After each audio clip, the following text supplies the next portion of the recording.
Bolsonaro vai ser processado por essa declaração que ele fez sobre a fraude na eleição de 2018. Antes de falar disso, assine o canal, curta o vídeo, comente os vídeos do canal.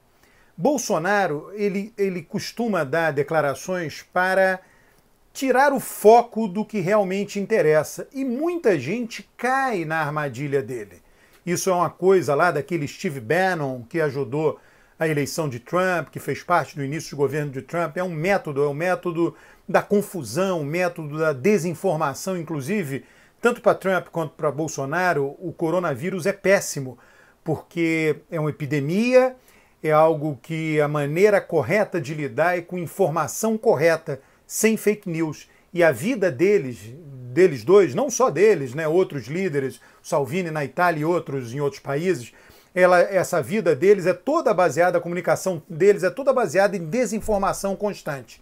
Pois bem, quando saiu o PIB, Bolsonaro obviamente foi avisado antes de haver a divulgação, o presidente do IBGE liga e diz, olha, o PIB foi tanto. E aí ele já estava preparado, já sabia, tinha o IBCBR do Banco Central, ele já sabia que o PIB iria ser um PIB frustrante, o tal PIBinho.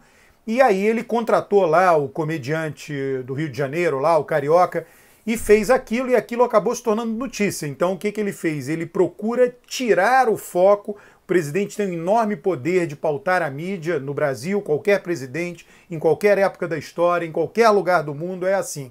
E aí ele vai lá e pauta a mídia com outra coisa que não seja o PIBinho. É claro que naquele dia era só uma tentativa de diminuir o efeito midiático. Impossível pautar totalmente a mídia no dia em que se divulga o PIB do primeiro ano de um governo. Bom, pois bem, agora com essa declaração aí do TSE, na verdade ele diz, não estou falando do TSE. Ora, se a eleição foi fraudada, como é que ele não está falando do TSE?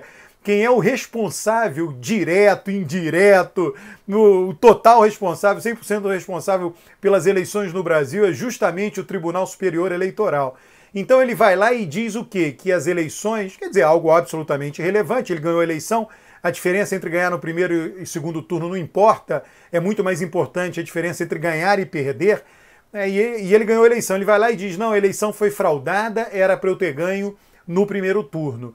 Todo mundo sabe que isso não é verdade, ele diz que tem provas, não apresenta, não cita nada que indique o caminho das provas. Basicamente, por que ele faz isso? Ele faz isso no mesmo dia em que há uma debacle econômica no Brasil, pelo menos no mercado financeiro. É claro que isso vai ter impacto mais na frente. Ele de alguma maneira, inventa uma notícia para diluir um pouco todo o noticiário desfavorável a ele, né? Então ele tem essa visão na cabeça que quanto mais ele diluir, ou quanto mais ele enfraquecer o noticiário desfavorável, menos aquilo ali, aquele noticiário desfavorável, terá impacto sobre a sua popularidade. Ele tem lá em torno de 30% de ótimo e bom. Imagina-se que com a divulgação do PIB, mais essa crise, que é uma crise que não foi de um dia da Bolsa de Valores, que a Bolsa caiu 12%, ela vem vindo desde que acabou o Carnaval, desde a quarta-feira de cinzas. Então é uma crise mais longa do que somente um dia de debacle financeira do Ibovespa. Então, o que Bolsonaro faz? Ele tenta amenizar o impacto midiático para que, imaginando a sua popularidade, caia menos.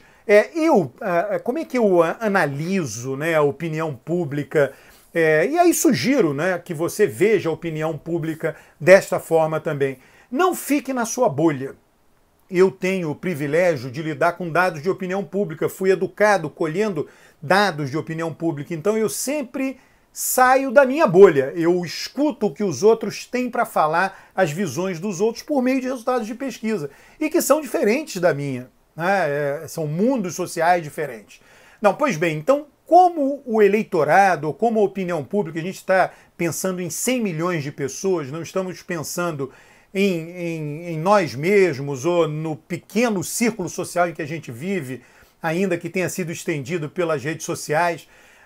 100 milhões de pessoas sofrem a influência da mídia, tal como nós pensamos a influência da mídia. Eu posso afirmar com um certo grau de certeza, baseado em estudos, não sofre a mesma influência de quem acompanha a política diariamente, quem tem posições ideológicas, quem fica o tempo inteiro julgando essa ou aquela ação do governo ou inação do governo. Essas pessoas, elas estão absorvidas, 100 milhões de pessoas, na média, elas estão absorvidas por sua vida particular, por sua vida, por sua família, por seu trabalho, pelas necessidades da sobrevivência, e de vez em quando elas têm uma notícia. E elas têm a vida real delas, a vida prática delas. Então, se uma notícia econômica negativa não for sentida na vida da pessoa, não a notícia, ele não sente a notícia ele sabe, ele tem acesso, ele lê, ele vê na TV. Eu estou falando que vai além da notícia. O PIB foi um crescimento de 1,1. Ele percebeu isso na vida prática dele, ele percebeu que a vida não melhorou, ou que a vida piorou, o crescimento populacional do Brasil é 0,8, o crescimento do PIB foi 1,1, então praticamente não cresceu. Ele percebeu a sua vida estagnada. Eu costumo utilizar o termo, a expressão sensação térmica. Qual foi a sensação térmica?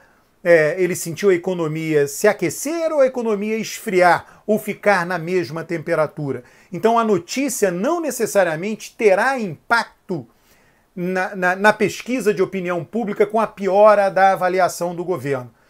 PIBinho foi frustrante, o governo não está atingindo seus objetivos, mas a pessoa percebeu isso na vida dela, porque, é claro, isso está dado, tá? A macroeconomia para o eleitor está ligada ao governo federal, responsabilidade do governo federal. O eleitor separa, o eleitor sabe que a saúde é mais do município, que a educação básica é do município, sabe que o Estado lida um pouco com a saúde, lida com a educação secundária, ensino médio, sabe que o Estado lida com a polícia militar e a polícia civil, a segurança pública, e considera o governo federal o principal responsável por seu consumo, por seu bem-estar financeiro.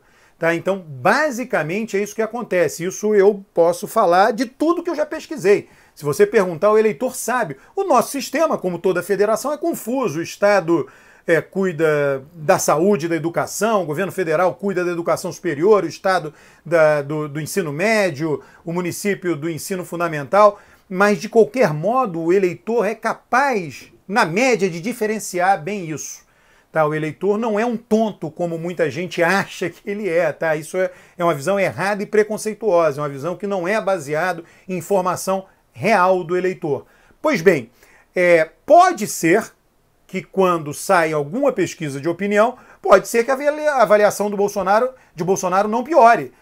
Só por conta da pessoa saber que o PIB foi 1,1 e a Bolsa caiu 12%, ou caiu mais, estava em 118 pontos, 108 pontos, caiu para 86 pontos. A pessoa teve notícia disso, e aí? Aquilo teve impacto na vida dela?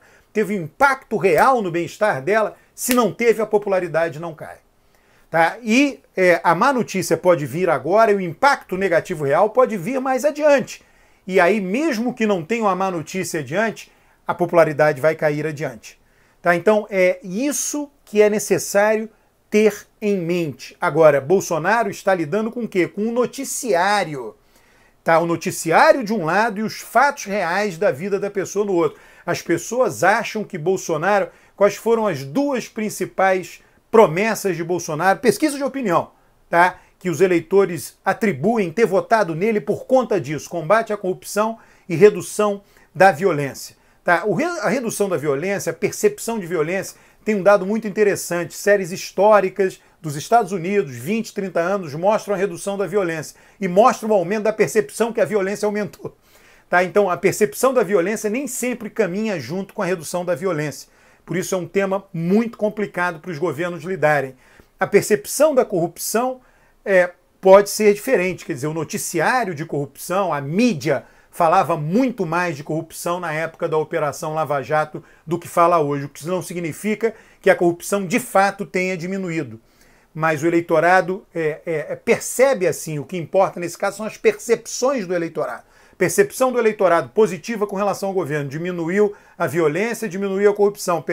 Percepção positiva, percepção negativa, nada foi feito na economia, saúde e educação estão ruins. e isso se atribui ao governo, sabe-se que o governo federal também cuida disso.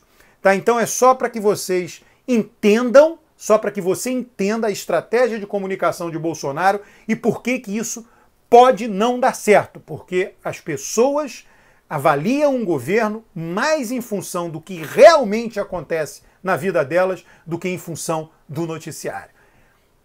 Dê uma curtida no vídeo, inscreva-se no canal e comente o vídeo. Muito obrigado.